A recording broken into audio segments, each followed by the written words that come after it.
drum, MacBeth.com.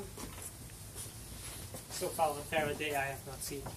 The are these so withered and so wild in their attire, that look not like the inhabitants of the earth, and yet are on it. Speak if you can. What are you? All hail, MacBeth! To thee, Thane of Glamis. All hail MacBeth, to thee, Thane of Clodder. All hail MacBeth, who shall be king hereafter. Good sir, why do you start and seem to fear things that do sound so fair to me who speak not? If you can look into the seeds of time, and say which grain will grow and which will not, speak then to me, who neither beg nor fear your favors nor your hate. Hail! Hail! Hail! Lesser than Macbeth and greater. Not so happy, yet much happier. Who shall get kings, though through be none. So all hail Macbeth and Banquo. Your children shall be kings. You shall be king. And Thane of Cawdor too, went it not so? To the selfsame tune and words. The three strange women have predicted that Macbeth, the Thane of Glamis, will become the Thane of Cawdor and ultimately King of Scotland. But they have also predicted that Banquo's descendants will become kings. It's not long before the first prediction comes true. Who's it? I am sent to give thee from our royal master thanks. He bade me from him call thee Thane of Cawdor, in which addition, hail most worthy Thane, for it is time. What? Can the devil speak true? Glamis and Thane of Cawdor, the greatest is behind. If chance will have me king, why chance may crown me. Without my stir, come what come may. Time and the hour runs through the roughest day. Come, friends. Macbeth and Banquo arrive at the palace of King Duncan. The king ponders how he was deceived by the Thane of Cawdor. There's no art to find the mind's construction in the face. He was a gentleman on whom I built an absolute trust.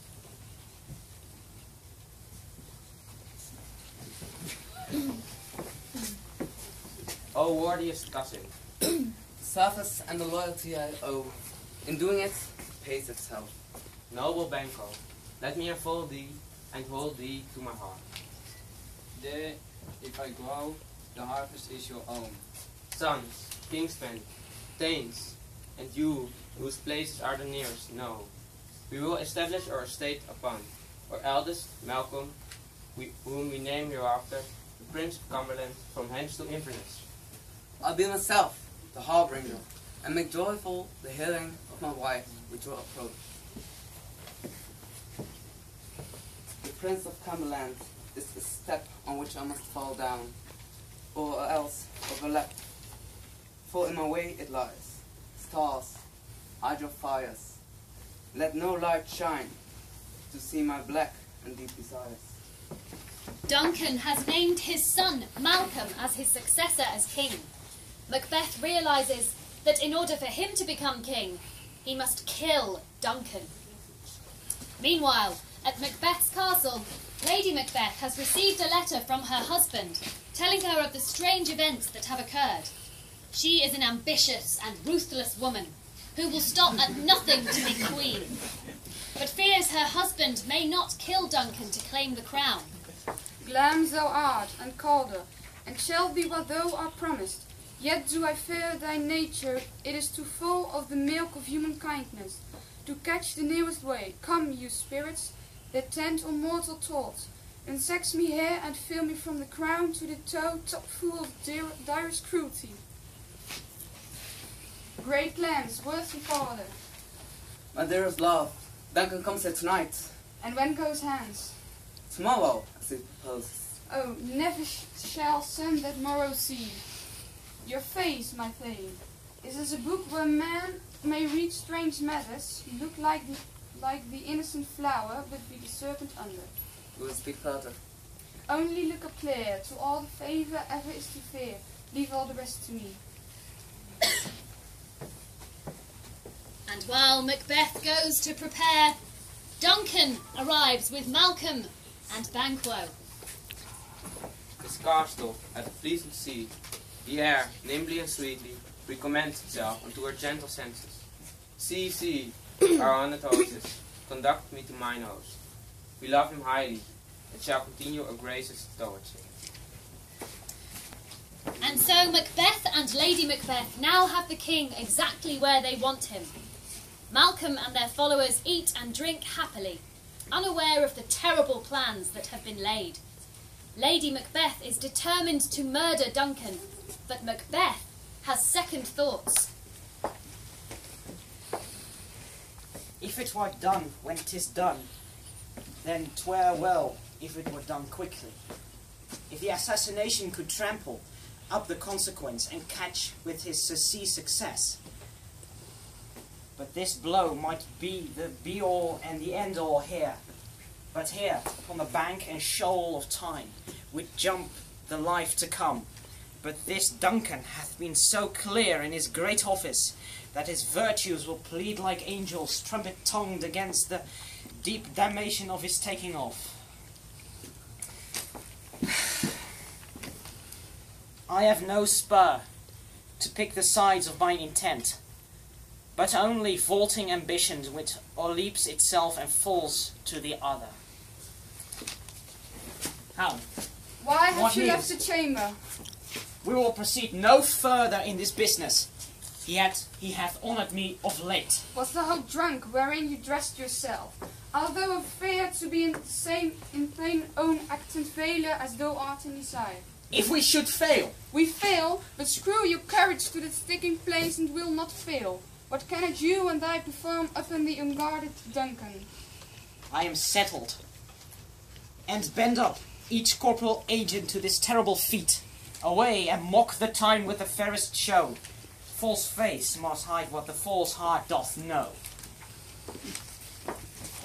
Thanks to his own ambition and the determination of his wife, Macbeth is now resolved to murder Duncan and claim the crown of Scotland. In the dead of night, he creeps towards the king's bedroom to perform the deadly deed. In the darkness, though, he begins to see things which disturb him.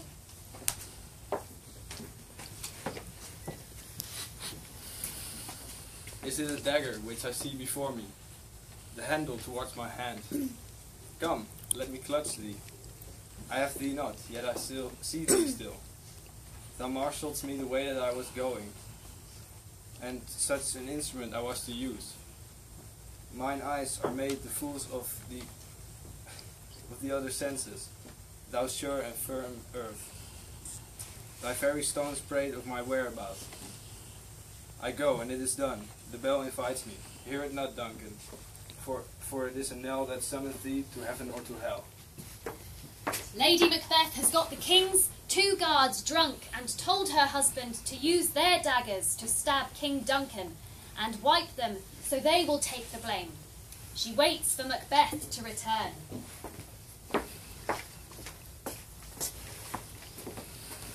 That witch had made them drunk, had made me bold.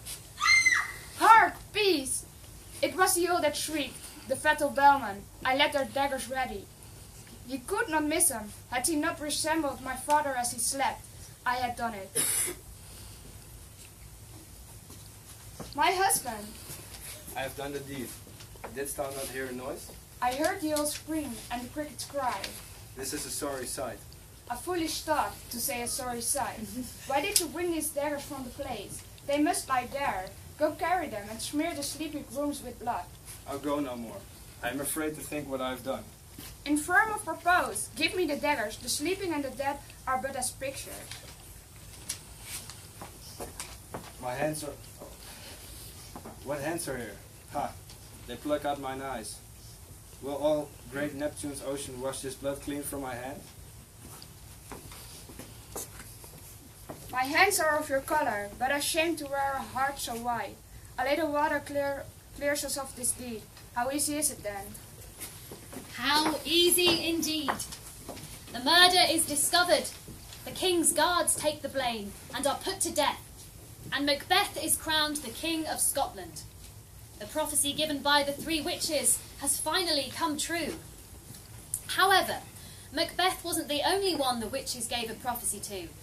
Banquo was told that he'd be father to a line of kings. This, and the sudden way his friend has become king, worries Banquo, as he prepares to go riding with his son, Fleance.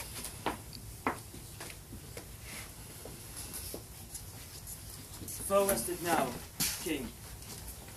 Calder, Clemens, all, as the red woman promised, and I fear, thou placed most foully forth. Yes, it was said that myself should be the root and father of many kings. Here's our chief guest. Tonight we hold a solemn supper, sir. I now request your presence. Ride you this afternoon? Aye, my good lord. Fail not our feast. My lord, I will not. Goes Fleance with you? Aye, my good lord. Our time does call upon us. And wish your horses swift and sure of foot. And so do I command you to their backs. Farewell.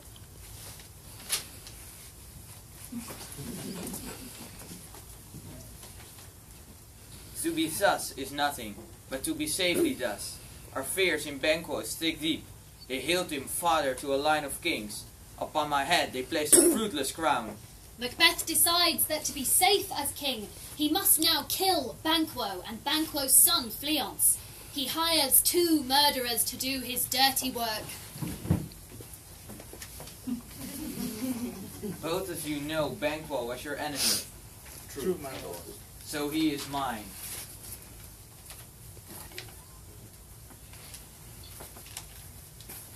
Fleance, his son, that keeps him company, must embrace the fate of that dark hour. It is concluded. Banquo, thy soul's flight, if it find heaven, must it find out tonight.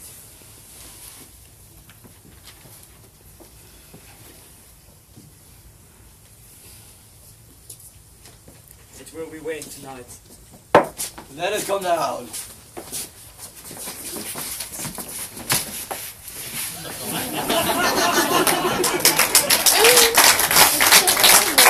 Banquo is dead! The last remaining obstacle between Macbeth and absolute power has been removed. Nothing can stop Macbeth now. Or can it? Thank you very much to the students in Act 1.